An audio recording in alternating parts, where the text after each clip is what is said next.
देखिए अरम, जो बात मैं कहने जा रहा हूं ना, ये मैं एक ऑब्जर्वेशन के तौर पे कह रहा हूं, मैं अपनी राय नहीं दे रहा, मैं एक ऑब्जर्वेशन के, इस लिहाजा इसको इस कॉन्टेक्स्ट में समझा जाए।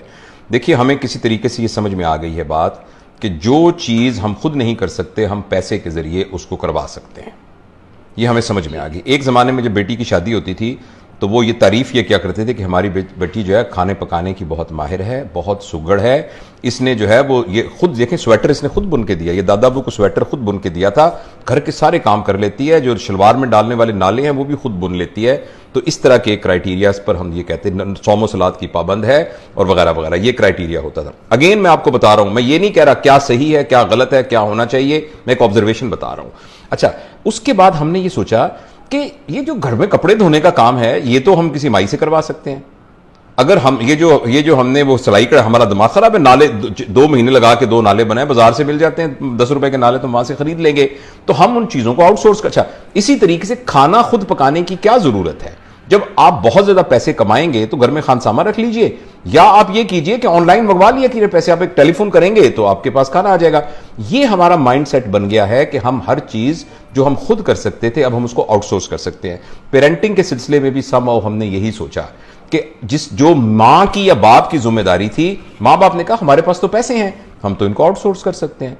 अगर खाना मैं पकाता या पकाती और सब घर वाले दस्तरखान पर बैठ के खाते तो वो रिप्लेस हो जाएगा खानसामे के खाने से, मगर जो उसके साथ एक वैल्यू सिस्टम ट्रांसफर होता था वो इत्तेफाक से खानसामा या फूड पांडा आपको नहीं दे सकता। अच्छा, यही बात हमने पेरेंटिंग के सिलसिले में कर दी। मां बाप की तरबियत थी कि बच्चों को हमने पढ़ाना है, लिखाना है, तरबियत करनी है, सिखाना है, हमने वो आउटसोर्स कर दिया महंगे स्कूलों के पास। अच्छा, शाम को हमने बच्चों को गोद में लेके बैठ के तरबियत करनी थी, ये हमने आउटसोर्स कर दिया एकेडमीज के पास और ट्यूटर्स के पास। तीसरा, हमने बच्चों के साथ तफरीह करनी थी, तो हमने तफरीह के लिए उनको 1.5 लाख रुपए के ना छोटे छोटे अब्बू जी या अम्मी जी जिनका नाम मोबाइल फोन होता है या स्क्रीन, उनको ले दी कि बेटा ये हमने आउटसोर्स कर दिया, now this is your mama and this is your पापा। तो ये वो माइंडसेट है। अब तीनों चीजें हमने आउटसोर्स कर दी। अब हम शिकायत करते हैं कि बच्चे हमारे ऐसे क्यों हो रहे हैं, बच्चे के ख्याल, हम तो अपने अब्बू के बड़े, हम तो उनके आगे नहीं चलते थे, हम तो उनका जूता सीधा किया करते थे, हम तो अब्बू आते थे सब लोग सर पे दुपट्टे ले लिया करते थे, अब बच्चों को परवाह ही नहीं होती, वो यार यार कह के मुझे बुलाते हैं और मेरी बात ही नहीं सुनते और वगैरह वगैरह। तो अब ये देखें ना, ये मैं अगेन दोबारा कह रहा हूं, ये जमाना बदल रहा है, बदले जमाने में चीजें डिफरेंट हो जाती हैं। बहुत मुश्किल है ऑब्जेक्टिवली कहना कि वो अच्छा था या ये अच्छा है, लेकिन डिफरेंट है। लेकिन जब कुछ चीजें डिफरेंट होती हैं तो उसमें कुछ पॉजिटिव चीजें आ जाती हैं। बच्चे आपसे बहुत फ्रैंक हो गए हैं, बच्चे आपसे दिल की बात कर सकते हैं, बच्चे अपनी इंडिपेंडेंट फैसले कर सकते हैं, ये सब पॉजिटिव बातें हुई हैं। बच्चे अकेले मूव कर सकते हैं, जिंदगी का फैसला कर सकते हैं, ये पॉजिटिव बातें हुई हैं।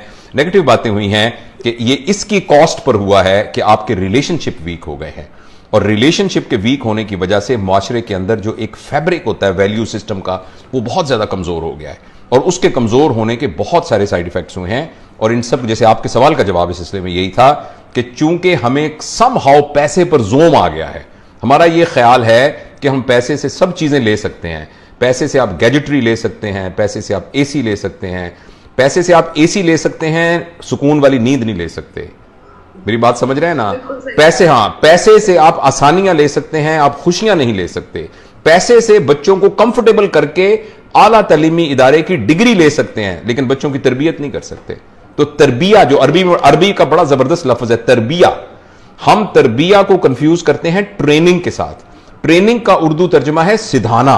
कभी आप देखिए, आप जंगल से एक भालू को पकड़ के लाइए, इतना बड़ा जानवर होता है भालू, अगर आपको यूं पकड़ ले तो भेज के रख देगा, हड्डियां तोड़ देगा। उस भालू को ना आप एक स्टूल पे बिठा देते हैं, एक मदारी डुगडुगी बजा रहा होता है और वो स्टूल पर बैठ जाता है। एक बंदर को लेके आप तार के ऊपर स्टिक लेके डांस करना सिखा देते हैं, तोते से आप तोप चलाना सिखा देते हैं। इसको कहते हैं सिधाना, जिसको कहते हैं ट्रेनिंग। हम अपनी पेरेंटिंग को भी ट्रेनिंग समझ रहे हैं कि बच्चों को हम ऑपरेशन करना सिखा देंगे, वो डॉक्टर बन जाएगा, बहुत ज्यादा पैसे कमाएगा, उसको हम ये सिखा देंगे। ये सिधाना है, ट्रेन करना है। जो पेरेंटिंग है, पेरेंटिंग का मतलब है अंदर से वो चेंज हो जाए। मेरे नजदीक पेरेंटिंग का मतलब यह है कि एक शख्स अंदर से अपनी चॉइसेस के सिलसिले में बिल्कुल क्लीन हो जाए। जब अच्छाई और बुराई उसके सामने आए तो उसके अंदर इनर पावर इतनी हो कि वो अच्छाई को इख्तियार करे।